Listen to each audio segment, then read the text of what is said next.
It began as a ripple, subtle, almost imperceptible. In the early hours, weather satellites transmitted data that made no sense. Atmospheric pressure readings plummeted, oxygen sensors screamed silent alarms, and meteorological stations blinked offline one by one. Scientists stared at their monitors in disbelief, recalibrating instruments, convinced it was a glitch. In city centres and remote outposts alike, confusion spread. Pilots radioed in, reporting turbulence and instruments spinning wildly. Air traffic controllers lost contact with planes, their voices dissolving into static. On the ground, people felt a strange tightness in their chests. A sensation that was first dismissed as anxiety, then quickly escalated to panic as breathing became harder. Across the globe, emergency broadcasts interrupted morning routines. News anchors, their faces pale and voices trembling, relayed reports of a sudden, inexplicable drop in air pressure. Hospitals overflowed with patients gasping for breath, doctors scrambling for answers. Scientists gathered in urgent video conferences, voices overlapping in a frantic search for explanations. Outside, the sky began to lose its colour, fading from blue to a thin, washed-out grey. Trees shivered, their leaves curling as if recoiling from an invisible force. Birds wheeled in confusion, their flight patterns erratic before dropping from the air. In government bunkers and research labs, alarms blared. Supercomputers churned through data, searching for a cause, a solution, anything. But there was no precedent, no protocol. The world's brightest minds were united by a single, terrifying realization. The planet's protective veil was slipping away, and no one knew how to stop it. As the atmosphere thinned, chaos erupted. Streets filled with people, their panic silent under a sky that was swiftly turning black.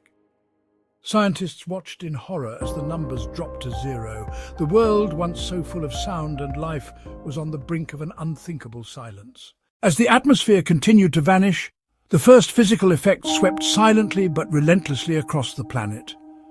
On city streets, people clutched their chests, struggling for air that felt thinner with every breath.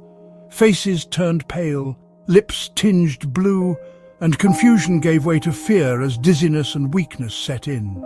Children cried, their voices hoarse and faint, while the elderly collapsed on sidewalks, overcome by the sudden lack of oxygen. In the countryside, animals sensed disaster before most humans could. Dogs whimpered and pressed close to their owners, their tongues lolling as they panted for relief. Birds, once masters of the sky, fluttered weakly before tumbling to the ground, their wings unable to find lift in the thinning air. Livestock staggered in their pens, eyes wide, nostrils flaring desperately. Plants, too, began to wither. Leaves shriveled and curled, their vibrant green fading to brittle brown. Flowers drooped as if bowing to an unseen weight, and crops wilted in the fields, unable to draw the nutrients they needed from the fading world. The once familiar hum of insects faded, replaced by an eerie, unnatural quiet. Hospitals overflowed with the gasping and unconscious. Emergency workers, their faces masked and eyes wide with terror, moved through crowds in a desperate attempt to provide oxygen. Now, the most precious commodity on Earth. But even inside, the air was running out. Across continents, a shared struggle united all life, the fight to breathe. With every passing minute, the effects grew more severe. The world was suffocating, and time was running out. As the atmosphere thinned, the world's technology, once symbols of progress and power, became fragile relics of a lost era. High above, airplanes lost lift, engines sputtering as they dropped helplessly from the sky, their final descents marked by eerie silence rather than thunder. Satellites, deprived of atmospheric drag, drifted off course, sending garbled signals or none at all. Communication networks flickered and died, leaving cities and towns isolated in their fear. On the ground, the invisible force that once cradled the world's infrastructure began to vanish. Skyscrapers engineered for a world with air pressure creaked and groaned as their windows shattered outward, unable to withstand the imbalance. Bridges twisted under their own weight, their supports designed for a different reality. Underground subway tunnels echoed with distant rumbles as the earth shifted, no longer cushioned by the protective blanket of air. Electronics, too, began to fail.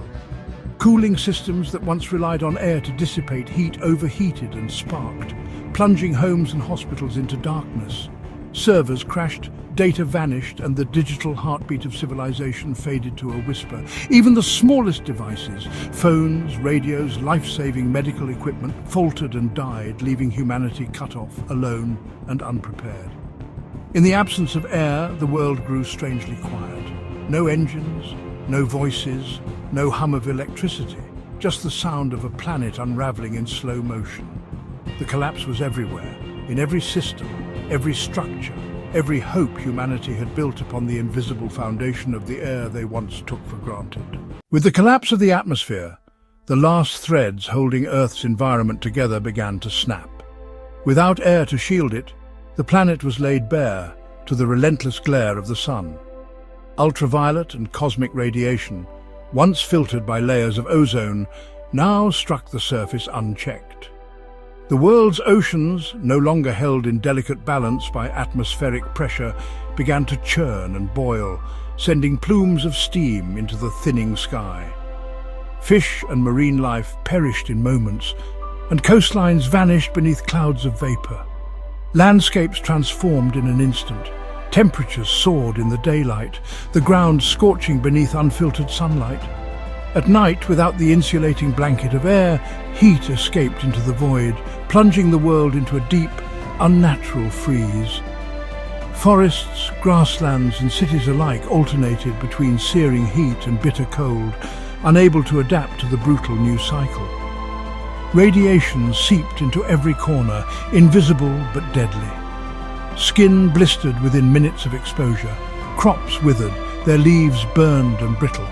Rivers dried to cracked beds, and once mighty glaciers melted in a rush, flooding valleys before vanishing as steam.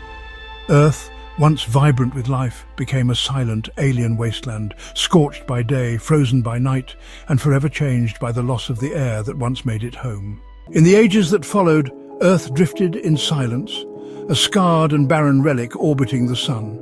The surface, once teeming with life, was now a mosaic of cracked earth and glassy plains, remnants of ancient oceans and forests fused by fire and cold. No winds whispered through canyons, no rain fell to nourish the ground. Yet the planet endured, turning patiently through time.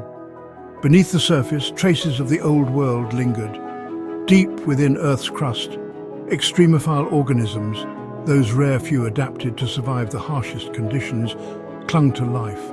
In isolated pockets, shielded from radiation and wild temperature swings, microbial colonies persisted, feeding on minerals and chemical reactions rather than sunlight or air. These tiny survivors became the planet's last hope, carrying the legacy of life into an uncertain future. Over millennia, the relentless forces of geology continued their slow work. Volcanoes erupted, releasing gases that, given enough time, might begin to form a thin, new atmosphere. The process would be agonizingly slow, measured not in years or centuries, but in millions of years. If the right balance of gases accumulated, and if the sun's fury softened, a fragile equilibrium could one day emerge. Perhaps in some distant epoch, the seeds of life would find a way to flourish again, whether by ancient microbes adapting to the new world, or by future explorers from distant stars bringing hope back to Earth. The story of the planet was not over, only paused, waiting for the next chapter to be written. In the silence, possibility remained, a faint echo of what once was, and a whisper of what could still be. If you enjoyed this video, please like and subscribe for more mind-bending videos. Stay curious and see you in the next video.